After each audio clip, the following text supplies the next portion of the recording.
Mark chapter 9, the New American Standard Version.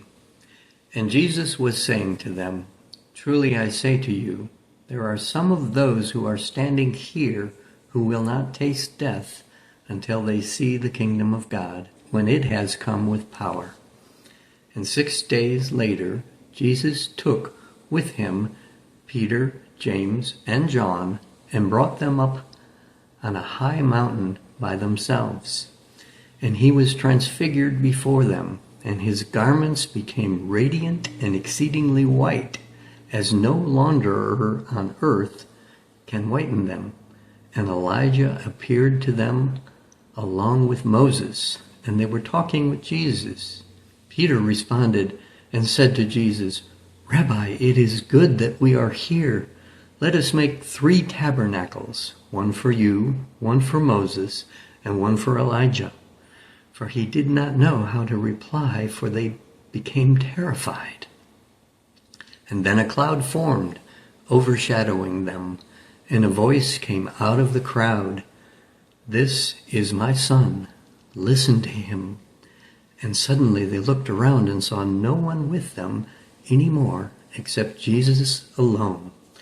As they came down the mountain, he gave them orders not to relate to anyone what they had seen until the Son of Man rose from the dead. They seized upon that statement, discussing with one another what rising from the dead meant. And they asked him, saying, "Why is it that the scribes say that Elijah must come first?" And he said to them, "Elijah does come first, and he restores all things. And yet, how is it written, the Son of Man, that he will suffer many things and be treated with contempt? But I say to you that Elijah has indeed come, and they did to him whatever they wanted, just as it is written of him." And when they came back to the other disciples, they saw a large crowd around them, and some scribes arguing with them. Immediately, when the entire crowd saw him, they were amazed and began running up to greet him. And he asked them, "What are you disputing with them?" And one person from the crowd answered him, "Teacher, I brought my son because he has a spirit that makes him unable to speak. And whenever it seizes him, it slams him to the ground, and he foams at the mouth and grinds his teeth and becomes stiff. And I told your disciples so that they would cast it out, but they could not do it." And he answered them and said, "O unbelieving generation, how long shall I be with you? How long shall I put up with you? Bring him to me." And they brought him the boy. When he saw him, the spirit immediately threw him into convulsions. Falling to the ground, he began rolling around and foaming at the mouth. And he asked his father, "How long has this been happening to him?" And he said, "From childhood. It has often thrown him both into the fire and into water to kill him. But if you can do anything, take pity on us and help us." But Jesus said to him, "If you can, all things are possible for the one who believes." Immediately the boy's father cried out and said, "I do believe. Help my unbelief." When Jesus saw that a crowd was rapidly gathering, he rebuked the unclean spirit, saying to it, "You mute and deaf spirit, I command you, come out of him and do not enter him again." And after crying out and throwing him into terrible convulsions, it came out. And the boy became so much like a corpse that most of them said, "He is dead." But Jesus took him by the hand and raised him up, and he got him up.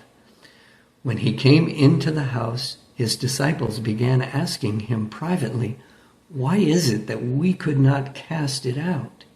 And he said to them, "This kind cannot come out by anything except prayer."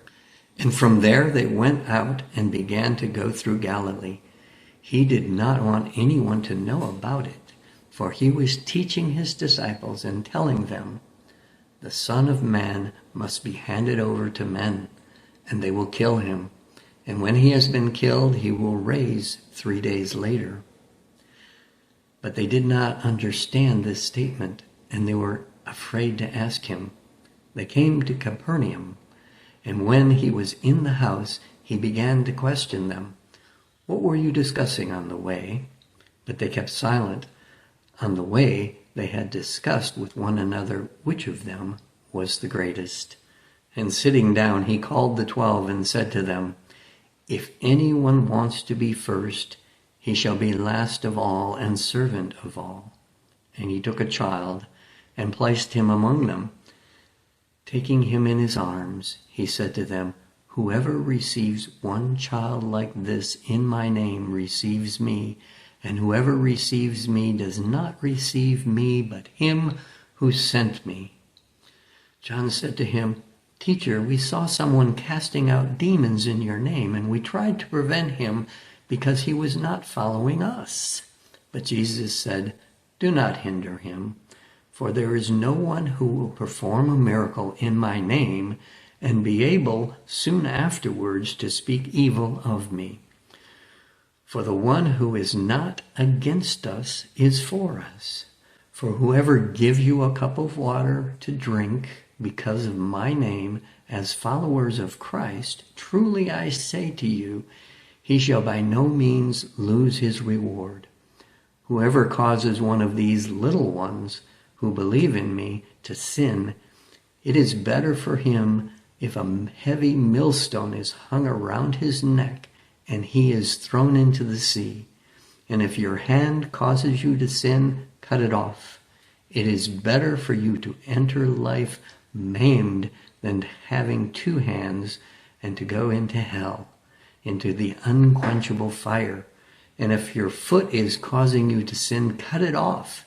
It is better for you to enter life without a foot than having 2 feet and to be thrown into hell. And if your eye is causing you to sin, throw it away. It is better for you to enter the kingdom of God with 1 eye than having 2 eyes and be thrown into hell, where their worm does not die and the fire is not extinguished. For everyone will be salted with fire. Salt is good, but if the salt becomes unsalty, with what will you make it salty again? Have salt in yourselves and be at peace with one another."